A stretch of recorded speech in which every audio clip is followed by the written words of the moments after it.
আপনারা জানেন সেনাবাহিনীর কিছু কিছু ইনফরমেশন আছে যেগুলো সংবেদনশীল শুনছে, তবে কি এটা আন্দালিব রহমান পাঠ্য ঈদের সময় আমার মেয়ের চিকিৎসার জন্য দেশে আমার মেয়ে অসুস্থ সেইটা ওরা ঈদের সময় সেটা বানাইছে যে আন্দোলনের কারণ না, এটা পাঠ্য এইবার এর মতো কখনো হয় নাই।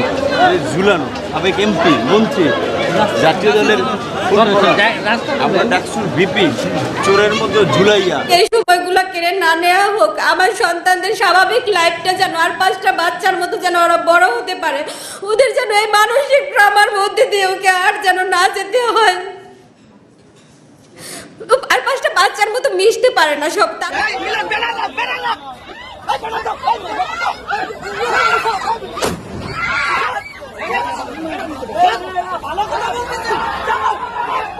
আসসালামু আলাইকুম দর্শক, দেশ এবং প্রবাসে দূরে এবং কাছে যে যেখান থেকে আজকের এই ভিডিওটি দেখার জন্য প্লে করেছেন সবাইকে আন্তরিক শুভেচ্ছা অভিনন্দন। সুপ্রিয় দর্শক শ্রোতা, শুরু থেকে কয়েকটি ভিডিও ক্লিপের অংশ বিশেষ দেখেছেন, সবগুলো ভিডিও আপনাদের সাথে শেয়ার করব এবং ভিডিওগুলো আপনাদেরকে দেখাবো। দর্শক, আজকের এই ভিডিওটি দেখার জন্য যারা প্লে করেছেন সবাইকে আমি অনুরোধ করব ধৈর্য সহকারে আজকের এই ভিডিও ক্লিপটা দেখবেন। অবশ্যই গুরুত্বপূর্ণ কিছু তথ্য রয়েছে আজকের এই ভিডিওতে। সুপ্রিয় দর্শক শ্রোতা, শুরু থেকে আপনারা একজন সেনাপ্রধানের একটি বক্তব্য শুনেছেন ছোট্ট করে। সম্পূর্ণ ভিডিওটি আপনারা দেখলে হয়তো বুঝতে পারবেন কি বলতে চেয়েছিল ইনি, এবং সম্পূর্ণ ভিডিও আপনাদেরকে দেখাবো।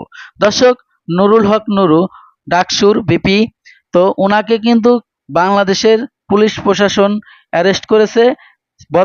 বর্তমান ছাত্র আন্দোলনের উনি নেতৃত্ব দিয়েছিলেন এবং ওনার নেতৃত্বেই এই আন্দোলনটি বড় আকারের হয়ে ওঠে। দর্শক, এই ডাকসুর বিপিনুর কিন্তু আগেও কয়েকবার উনি অ্যারেস্ট হয়েছে, কিন্তু এরকমের হতাহতর ঘটনা আমরা আগে পরে কখনোই দেখিনি। ডাকসুর এই বিপিনুরের 2টি বাচ্চা আছে এবং ওনার স্ত্রী কিন্তু সংবাদ সম্মেলনে এসে অনেক কান্নাকাটি করেছে মিডিয়ার সামনে। আপনারা সোশ্যাল মিডিয়াতে ইতিমধ্যে দেখতে পাচ্ছেন। তার দাবি এটাই ছিল যে উনি অনেক অসুস্থ, উনি পুলিশের কাঁধে ভর দিয়ে কোর্টে যাচ্ছে। দর্শক, ওনার নামে কিন্তু আরও একটি তথ্য বের হয়ে এসেছে, আপনারা ইতিমধ্যে হয়তো অনেকেই জানেন। দর্শক, উনি নাকি কিছু টাকার বিনিময়ে এই বাংলাদেশের হতাহত ঘটনায় উনি নেতৃত্ব দিয়েছে। আসলে কতটুকু সত্য এবং মিথ্যা হয়তো আমি পুরোপুরি বলতে পারবো না, আপনাদের যদি জানা থাকে অবশ্যই কমেন্ট করে জানাবেন। দর্শক, বেশি কথা বাড়াবো না, চলে যাব সেই বিপিনুরের ভিডিও ক্লিপে এবং আমাদের সেনাপ্রধান কি বলেছিল। তো চলুন আমরা সেই ভিডিও ক্লিপটা দেখি। ভিডিও শেষে গুরুত্বপূর্ণ আলোচনা থাকবে, অবশ্যই আপনি আপনার মূল্যবান মতামত আপনার কমেন্ট বক্সে কমেন্ট করে জানাবেন। চলুন আমরা সেই ভিডিও ক্লিপটা দেখি। আমার বাচ্চাটা থরথর করে কান্না করতেছিল উপরে, এরকম জানোয়ারের মতো। আমি জানি না অন্য কোথাও হয় কিনা, আগে শুনেছি রিমান্ডে নেওয়া হয় জিজ্ঞাসাবাদের জন্য, বাট এতটা ভয়ঙ্কর ভাবে ওর উপর অত্যাচার করা হয়েছে, কাঁধে ভর দিয়ে তারপরে ওকে কোর্টে উঠতে হয়। মেইন দরজা এবং আমাদের রুমের যখন দরজা ভাঙার শব্দ শুনে আমি শুধু ছোট বাচ্চাটাকে রেখে শুধুমাত্র দাঁড়িয়েছিলাম। এর মধ্যে দেখে আমার সামনে এসে অন্ধকার ঘর, অনেকগুলো লোক, তাদেরকে তখন তো আমি চিনতে পারতেছিলাম না। নূর উঠতে পারতেছিল না, বড় বাচ্চাটার গলাটা জড়িয়ে ধরেছিল। এর মধ্যে ওরা ঘরে ঢুকে সর্বোচ্চ মনে হয় 3 থেকে 4 মিনিট হবে। তো বারবার জিজ্ঞেস করতেছিলাম আপনারা কারা। এতটা ভয়ঙ্কর, আমি ওই রাতের বর্ণনা হয়তো আমি দিতে পারতেছি না এই মুহূর্তে। 2 থেকে 3 মিনিটের মধ্যে ওকে নিয়ে যাওয়া হয়। আমি নিজেও শারীরিকভাবে অসুস্থ। ওই দিনই আমি একজন খুবই সাধারণ একজন স্কুল টিচার। আমি শারীরিকভাবে হয়তো কিছু ব্যক্তিগত কথা থাকে যা কখনো পাবলিকলি বলা যায় না, কিন্তু আজকে আমি বলতে বাধ্য হচ্ছি। 7 মান্থ রানিং আমি প্রেগনেন্ট, আর আমার 2টা বাচ্চা এই জায়গায় থাকে, ওর বাবার কাছেই থাকে। আমি যেহেতু চাকরি করি, ইভেন আবার নিজে অসুস্থ এখন, যার কারণে ওদেরকে ক্যারি করে আমার জব করা সম্ভব হচ্ছিল না। তো বৃহস্পতিবার দিন আমি আমার থেকে যখন ছুটি নিয়ে নিজের ডক্টর দেখানোর জন্য আসি, শুক্রবার দিন এসে আমি নামি। তো আমার বলতে খুব কষ্ট হচ্ছে। তো ডক্টর তো দূরের কথা, মানে আমার ছোট বাচ্চাটাও অসুস্থ। ওর যখন জন্মগতভাবেই ওর হার্টে 2টা PDF এবং এডিনোয়েড প্রবলেম আছে, যার কারণে ওর ওয়েট বাড়তেছে না। তো ওর ডাক্তার দেখানো, আমার ডাক্তার দেখানো, দুটোর জন্যই আমি আর আশা এই জায়গায় ওকে রেখে গেছিলাম। তো সেই ভয়ঙ্কর রাত, ওকে যখন নিজে শুধু আমরা চিৎকার করতেছিলাম যে আপনারা কারা, কেন নিয়ে যাচ্ছেন, তারা কিছুই বলতেছিল না। তোকে নিয়ে যায়, যাওয়ার পরে আমরা কি করব, হতভম্ব। আমাদের বাসার যতগুলো ফোন ছিল সবগুলো ফোন তারা নিয়ে যায়, ইভেন সিকিউরিটি গার্ডের যে নর্মাল ফোন সেটাও তাকে নিয়ে যাওয়া হয় ওই রাতে।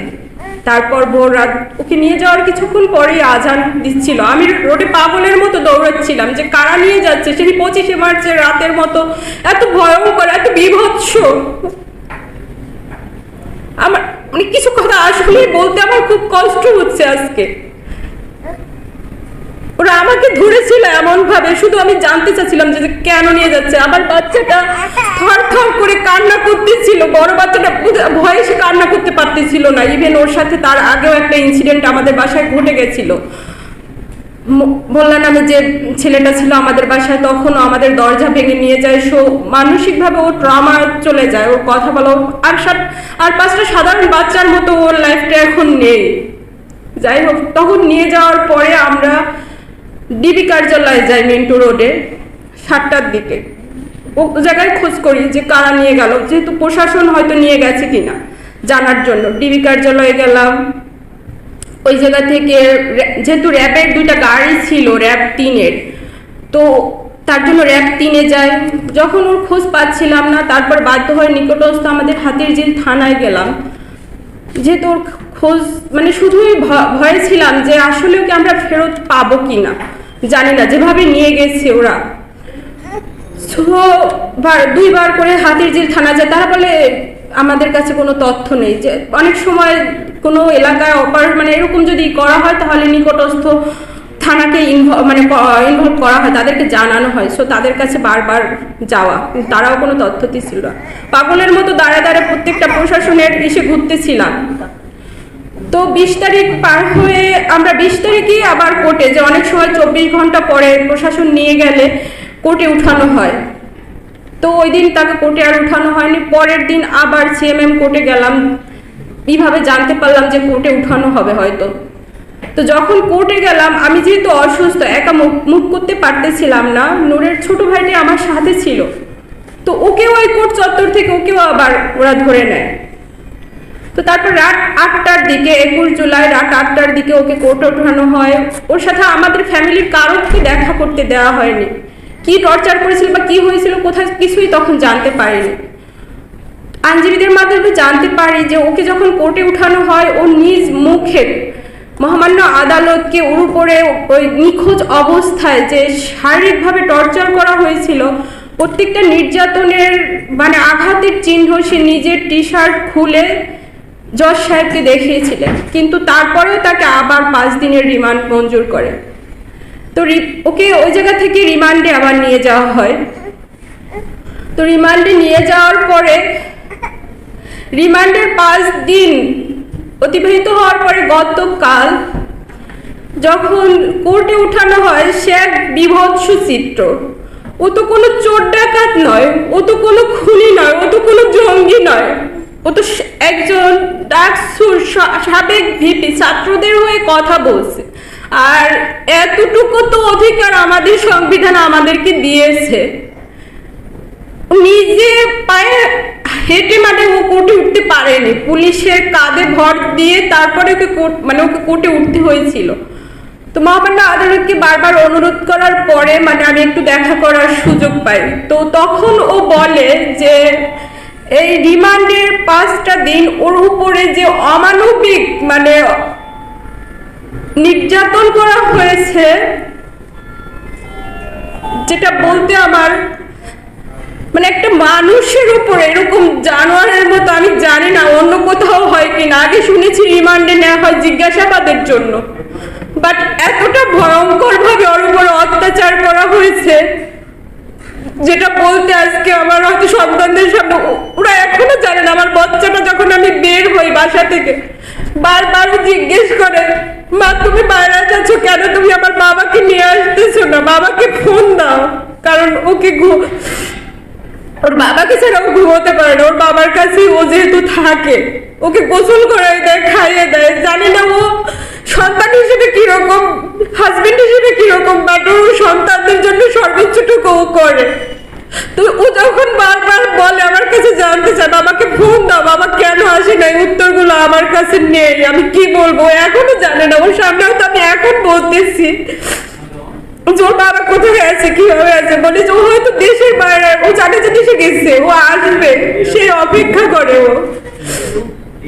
তো যখন ও বলতেছিল অন্যায় করেনি, ও তো কোনো অপরাধ করেনি, ও তো কোনো ভাঙচুরের সাথে জড়িত নয়, ও শুধু নৈতিকভাবে ও তো ওই ডাকসুর থেকে উঠে আসছে, ওই ছাত্র আন্দোলন থেকে 2018 ছাত্র আন্দোলন নেতৃত্ব ও দিয়েছিল, সেই জায়গা থেকে ও একটু হয়তো সাপোর্ট, মানে নৈতিকভাবে সে সাপোর্ট করছে।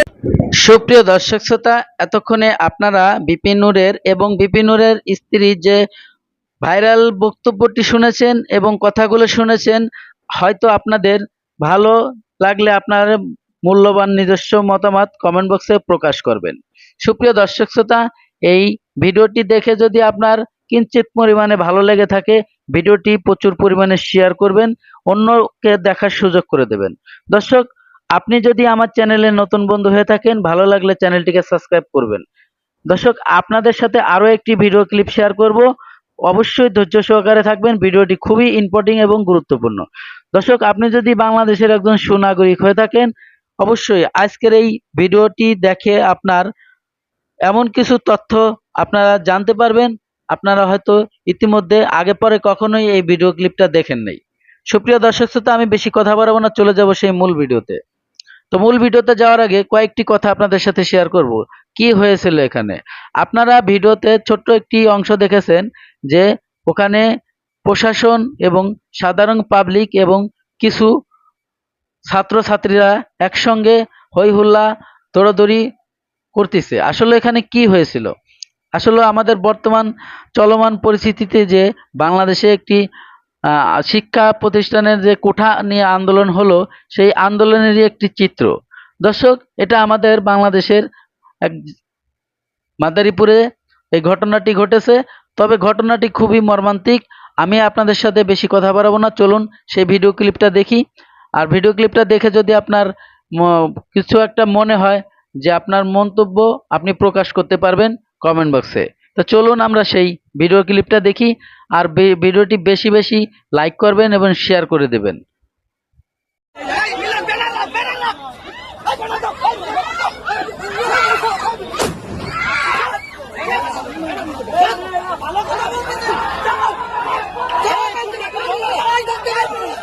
মাদারীপুরে কোটা সংস্কারের দাবিতে আন্দোলনকারী শিক্ষার্থীদের উপর ছাত্রলীগ লাঠিসোঁটা নিয়ে হামলা চালিয়েছে।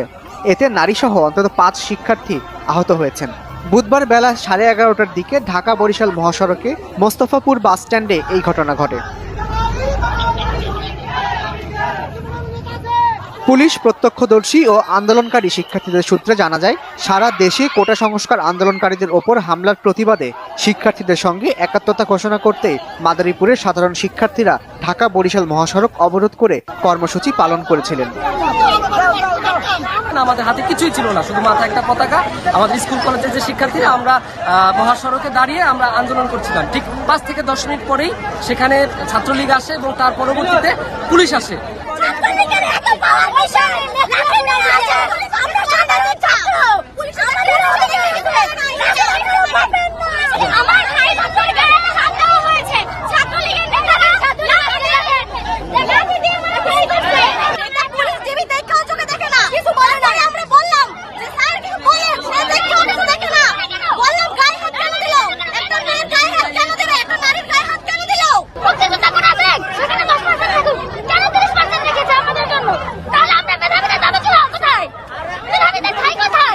এ সময় মহাসড়কে সব ধরনের যান চলাচল বন্ধ হয়ে যায়।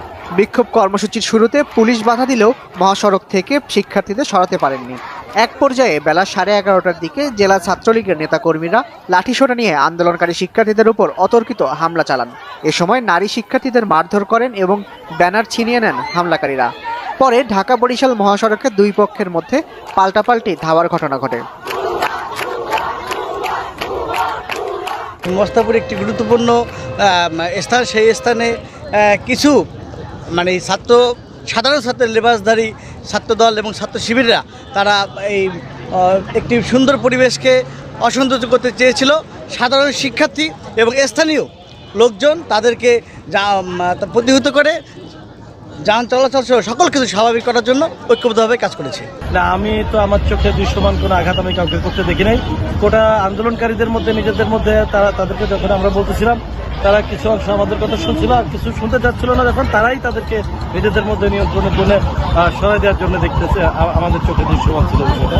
এর বাইরে কেউ কাউকে ধাওয়া করছে এরকম কিছু আমাদের চোখে পড়ে না। প্রিয় দর্শক, ধৈর্য সহকারে যারা আমার এই ভিডিওর ক্লিপটা দেখেছেন আর হয়তোবা আপনাদের ভালো লেগেছে, আর যদি ভালো লেগে থাকে অবশ্যই আপনার মূল্যবান মতামত কমেন্ট বক্সে কমেন্ট করে জানাবেন। এবং ভিডিওটি যদি ভালো লাগে, চ্যানেলটিকে যদি সাবস্ক্রাইব করতে মন চায় অবশ্যই সাবস্ক্রাইব করে রাখবেন পরবর্তী ভিডিও পাওয়ার জন্য। দর্শক, আজকের মতো ভিডিও থেকে বিদায় নেব। সবাই ভালো থাকবেন, সুস্থ থাকবেন। আল্লাহ হাফেজ।